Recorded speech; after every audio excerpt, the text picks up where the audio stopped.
বন্ধুরা, আজকের ভিডিও আপনাদের সামনে তুলে ধরছি।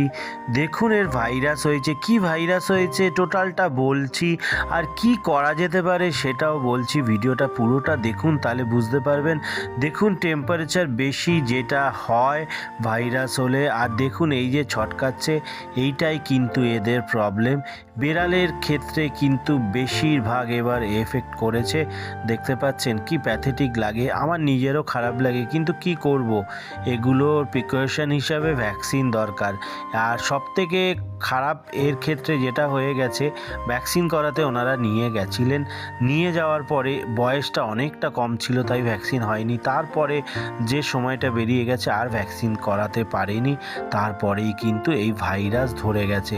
এই ভাইরাসটার নাম হচ্ছে ফেলাইন ডিস্টেম্পার ভাইরাস, যেটা বেড়ালের ক্ষেত্রে হয়। আর ভ্যাকসিন না দেওয়া থাকলেই এই ঠান্ডা লেগে জ্বর হবে, এই সিমটম। তারপরেই কিন্তু নানান প্রবলেম দাঁড়িয়ে যাবে। যাই হোক বন্ধুরা, আপনাদেরকে রিকোয়েস্ট করব, আপনার বাড়ির বেড়াল যদি ভালো থাকে তাহলে অবশ্যই ভ্যাকসিন করিয়ে নিন। আমি ভিডিও যখন থেকে ভাইরাস শুরু হয়েছে তখনও যেমন বলেছি, এখনও বলছি, বন্ধুরা দয়া করে ভ্যাকসিন করিয়ে নিন। আর আমি একে বলেছি 5 থেকে 7 দিন যদি সময় দেয় তাহলেই রিকভার করানো যেতে পারে, না তো না। আনকাট রিয়েল ভিডিও আপনাদের সামনে তুলে ধরি আপনাদের বোঝার জন্যে। কোনো রকম ট্রিটমেন্ট টিপস আপনাদের এখান থেকে দেবো না। আপনারা ভিডিওটা শেয়ার করুন, সাবস্ক্রাইব করুন। ধন্যবাদ।